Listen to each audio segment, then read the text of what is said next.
Yeah, avoidance behaviors to me, my concept of look, listen, and learn from a child, a teen, or adult, like look at them, listen, learn from them. What are they telling you?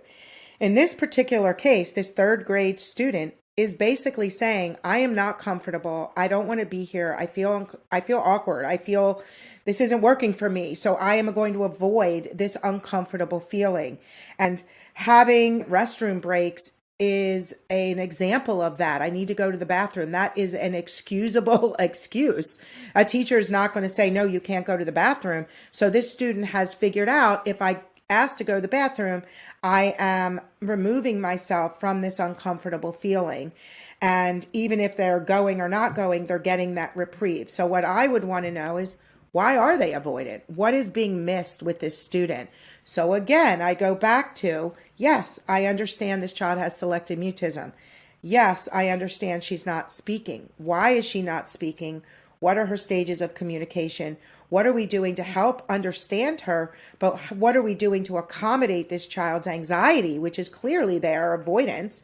And what interventions are in place to help her? So, from what I'm seeing here, this child needs an evaluation to really understand her unique needs that may be causing her to run out of the room to avoid.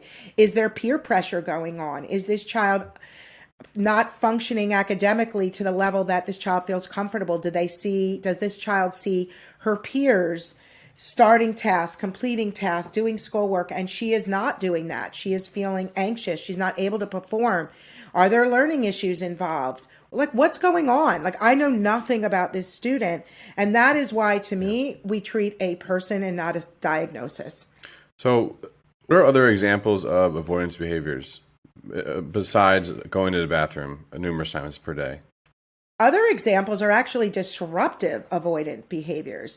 What I see sometimes in students is a disruptive behavior, especially in younger boys. I see this a lot where they are avoiding a situation because of either their inability to communicate effectively or, again, something else going on academically. They have found that by being a bit disruptive, being silly, being goofy, they get attention from their peers. So avoidance behaviors can be disruptive behaviors. They're avoiding what else is going on. They're avoiding academics. They're avoiding social interaction. They're avoiding numerous academic situations going on, avoiding tasks by acting silly or goofy.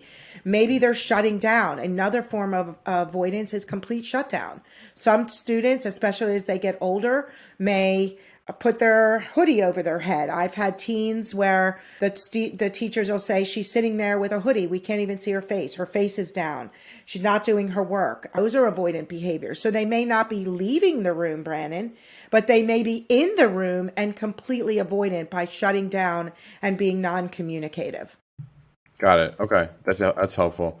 Sounds like those avoidance behaviors aren't typical of children with SM though, because that's drawing attention to them versus trying to kind of hide and not be noticed, right? That's a great question as well, because you would think, right, that a lot of kids with SM don't like to bring attention to themselves. I have plenty of kids I work with that have no problem bringing attention to themselves.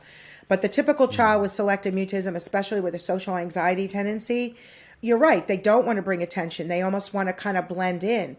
But here's the thing that I've learned, which is interesting because it doesn't seem to make any sense. Their disruptive behaviors, if that's what it is, or their complete avoidance and shutdown behaviors, is their way of coping, a maladaptive coping. It doesn't seem to always make sense, but that's how they cope. Either shut down, because it's maladaptive, right? They're coping with an anxious feeling by shutting down. They're coping by being silly or goofy. They're externalizing. So even though they're avoided, they're externalizing their behaviors. Or they're getting up and going to the bathroom, or they're getting up and they're sharpening their pencil if they have pencils. They're getting up and they're walking around. They seem disinterested. They're whispering or talking to a friend if they can do that. In other words, they're avoiding. And so what are they avoiding? Are they avoiding social interaction? because they're uncomfortable, they don't have friends, they don't feel connected? Are they avoiding academics, Brandon? Are they having difficulty understanding the schoolwork? Are they having difficulty starting, completing tasks? What is going on? Are there subtle learning issues? So often schools focus on, and parents too, the not speaking without diving deep to truly understand that student, that child. So please, if for all of our listeners, stop looking at a symptom of SM and really focusing on understanding that student deep down, that whole person. Why Right. are they avoiding? Right. And what are they avoiding? Exactly. What are they avoiding? They're not just avoiding. They're not, it's not just avoiding. Let's fix the avoidance. I'm going to give you a token for staying in the room. You are creating more anxiety, more avoidance, more frustration by rewarding them to stay in a room without realizing why they're leaving the room. So we have to understand that. And that's where understanding the person is so important. That evaluation, that true understanding of that child comes into play.